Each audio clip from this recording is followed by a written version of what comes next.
जय हिंद। आज हम लोग भौतिकी की क्लास में विद्युत धारा के अध्याय को प्रारंभ करेंगे और इसके अंतर्गत इस अध्याय के अंतर्गत हम लोग विद्युत के गुणधर्म, विद्युत की परिभाषा, विद्युत के प्रवाह, इन सारे टॉपिक्स के बारे में पूर्ण विवरण कर अध्ययन करेंगे। तो सबसे पहला प्रश्न होता है इस अध्याय का कि विद्युत क्या है।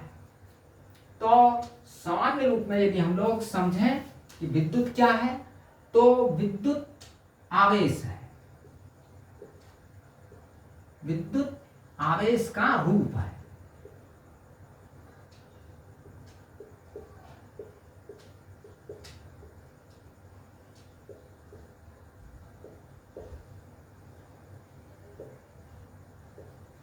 अर्थात विद्युत कुछ है नहीं। विद्युत का मूल तत्व कौन है? आवेश है। अब यह आवेश क्या है, इसके बारे में विवरण करेंगे कि आवेश क्या है।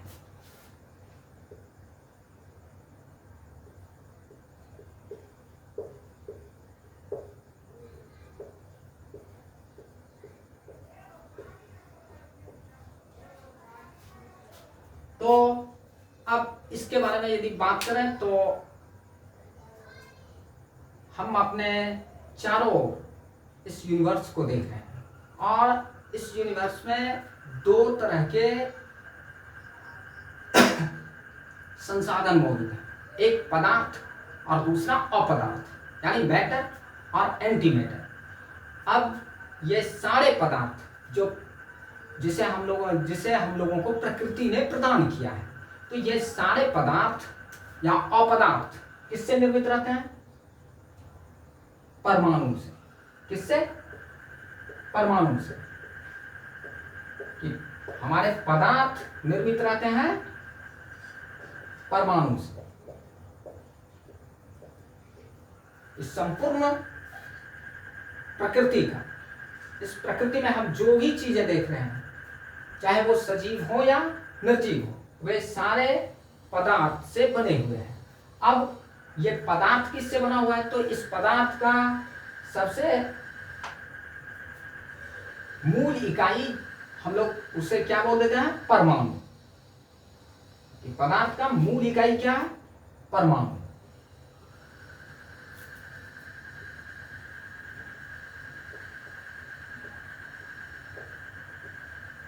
लेकिन अब इसके बाद बात करते हैं कि परमाणु किससे बना है। तो हम लोगों ने पढ़ा है या समझा है कि परमाणु तीन मूलतः मौलिक कणों से बना होता है। कि परमाणु तीन मूलतः मौलिक कण, यानी प्रोटॉन, न्यूट्रॉन और इलेक्ट्रॉन,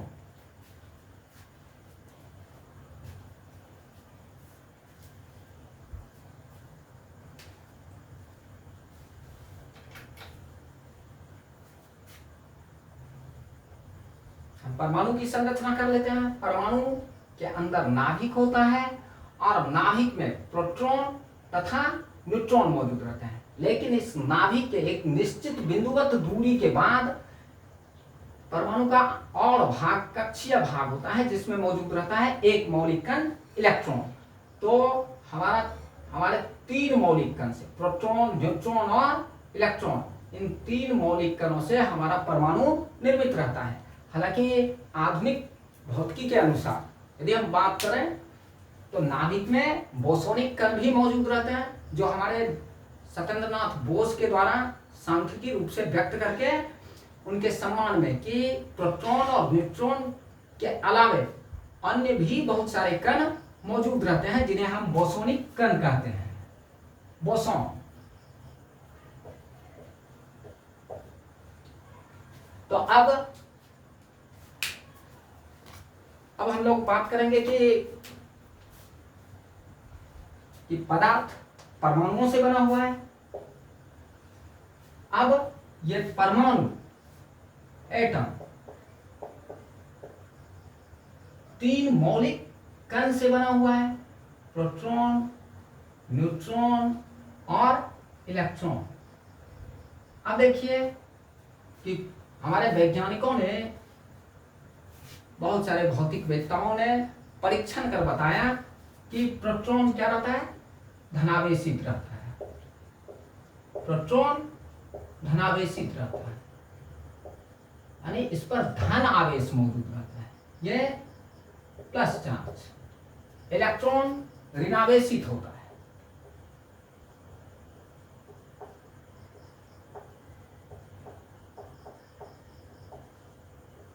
इलेक्ट्रॉन ऋणावेशित होता है।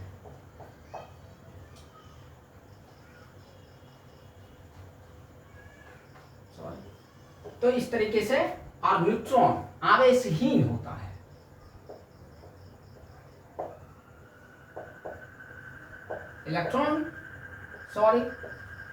इलेक्ट्रॉन ऋणावेशित, प्रोटॉन धनावेशित और न्यूट्रॉन आवेशहीन, क्योंकि इस पर जितना प्लस चार्ज उतना ही माइनस चार्ज होता है, इसलिए न्यूट्रॉन आवेशहीन कण है परमाणु का। तो अब इसके आगे की बात यदि करें तो ये तो आवेश किसके अंदर है, परमाणु के अंदर, लेकिन जब इसका रूप चेंज होगा, रूप बदलेगा, तब हम लोग इसको क्या बोलने लगेंगे, विद्युत बोलने लगेंगे, जब ये स्वतंत्र अवस्था में।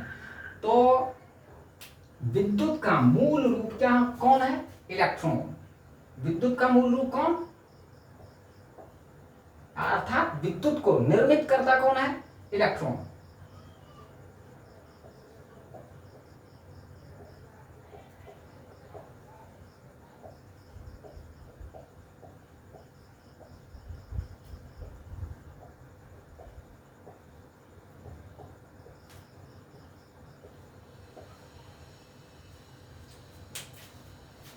तो अब विद्युत के बारे में बात करेंगे कि इन आवेशों से, धन आवेश, प्रोटॉन धनावेशित कण, इलेक्ट्रॉन ऋणावेशित कण और न्यूट्रॉन आवेशहीन कण, तो आखिर विद्युत के निर्माण की प्रक्रिया में भाग कौन सा कण लेता है।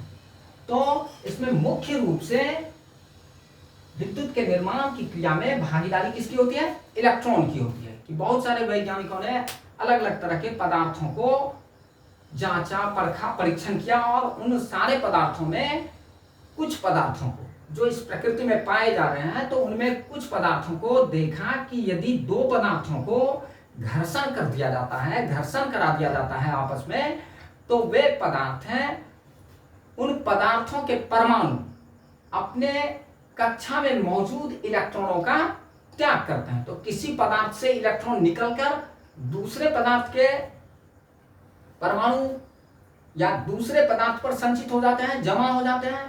तो इस तरीके से एक पदार्थ धनावेशित हो जाता है और दूसरा पदार्थ ऋणावेशित हो जाता है।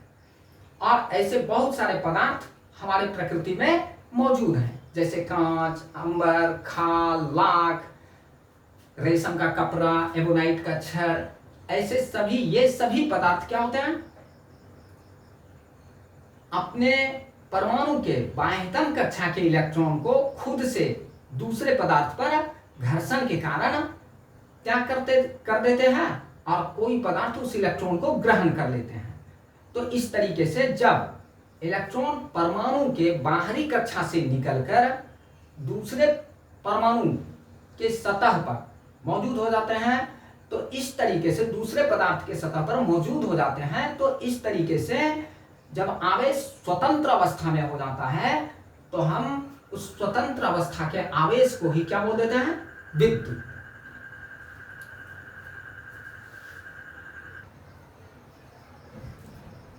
इस प्रकार हम समझ जाते हैं कि किसी पदार्थ से जब आवेश मुक्त हो जाता है, तो उस मुक्त आवेश को ही, स्वतंत्र आवेश को ही हम लोग कहने लगते हैं विद्युत। तो अब देखते हैं कि जैसे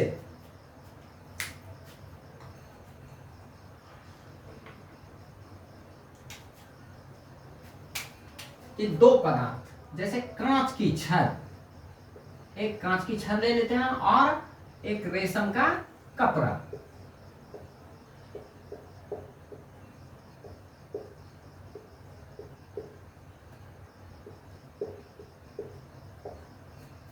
कांच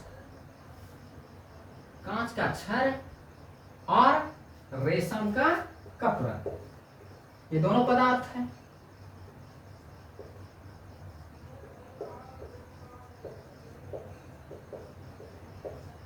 तो अब कांच की छड़ और रेशम के कपड़े को जब हम लोग रगड़ते हैं, घर्षण करते हैं, तो इस घर्षण में कांच की छड़ पर से इलेक्ट्रॉन, कांच की छड़ से इलेक्ट्रॉन निकलकर किस पर चला जाता है? रेशम के कपड़े पर। इलेक्ट्रॉन गति कर जाता है किधर? कांच की छड़ से, कांच की छड़ का इलेक्ट्रॉन निकलकर रेशम के कपड़े पर मौजूद हो जाता है। तो इस तरीके से कांच का छड़ धनावेशित हो जाता है, क्योंकि इसमें इलेक्ट्रॉन की कमी हो जाती है।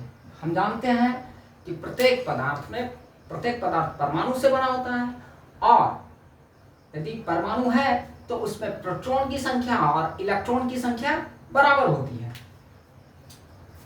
तो जब तक हमने कांच की छड़ और रेशम के कपड़े को घर्षण नहीं किया था, तब तक इसके प्रोटॉन की संख्या और इलेक्ट्रॉन की संख्या आपस में क्या थी? समान थी।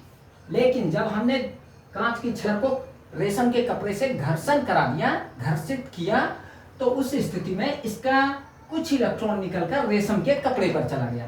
तो आप देखिए यहां प्रोटॉन की संख्या अधिक रह गई, प्रोटॉन, नंबर ऑफ प्रोटॉन अधिक, greater than number of electron. तो इस तरीके से प्रोटॉन की संख्या अधिक और इलेक्ट्रॉन की संख्या कम होने के कारण कांच का छड़ क्या हो जाता है? धनावेशी।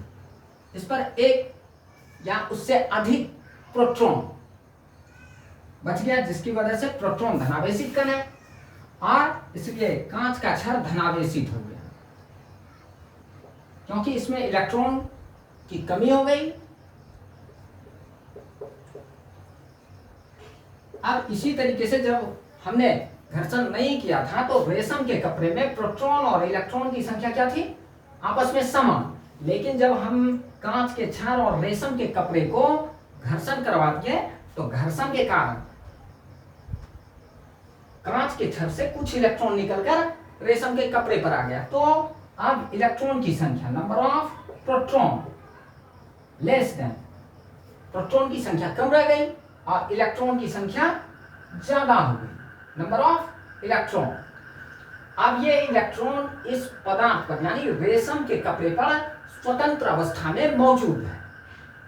तो ये जो इलेक्ट्रॉन यहां आकर के रेशम के कपड़े पर जमा हुआ, इसी स्वतंत्र आवेश को हम लोग क्या बोलने लगते हैं? विद्युत। इस स्वतंत्र आवेश को ही क्या बोल देते हैं?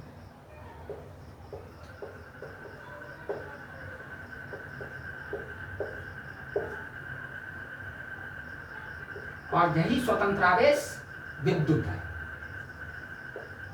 अब इस तरीके से हम विद्युत के भी भाग को समझ सकते हैं कि विद्युत दो प्रकार के हो जाते हैं। विद्युत कितने प्रकार के? दो प्रकार के। और वो कौन कौन सा? कि हमने दो वस्तुओं को घर्षित कर, आपस में घर्षण करवाकर आवेश को मुक्त किया, स्वतंत्र किया, इसलिए पहला घर्षण विद्युत।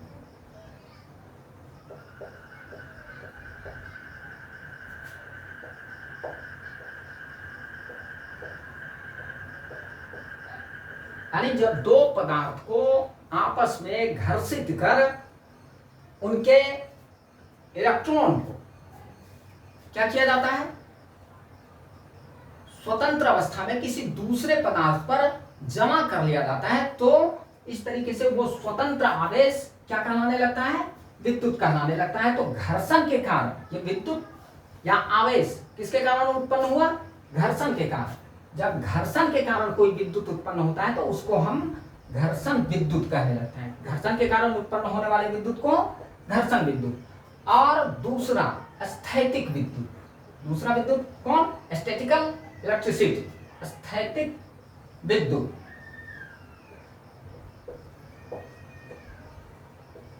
अब स्थैतिक विद्युत किसको बोलेंगे?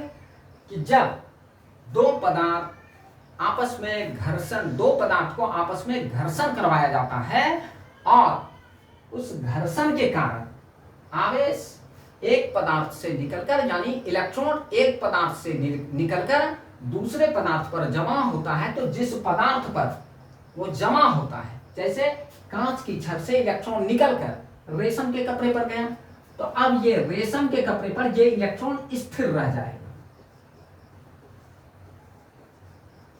ये इलेक्ट्रॉन रेशम के कपड़े पर स्थिर रह गया, इसलिए इस स्थिर आवेश को, इसी स्थिर आवेश को हम लोग बोलने लगते हैं स्थैतिक विद्युत। और दूसरा ये जो स्थैतिक विद्युत, कि जब घर्षण के कारण किसी दो पदार्थ के बीच इलेक्ट्रॉन का पुनर्वितरण होता है, तो इलेक्ट्रॉन जिस पदार्थ पर जमा होता है उस पदार्थ पर उस स्वतंत्र और मुक्त इलेक्ट्रॉन के कारण विद्युत उत्पन्न होता है, तो वह विद्युत उस पदार्थ पर स्थिर रह जाता है, इसलिए उस विद्युत को हम लोग बोलने लगते हैं स्थैतिक विद्युत। जय हिंद।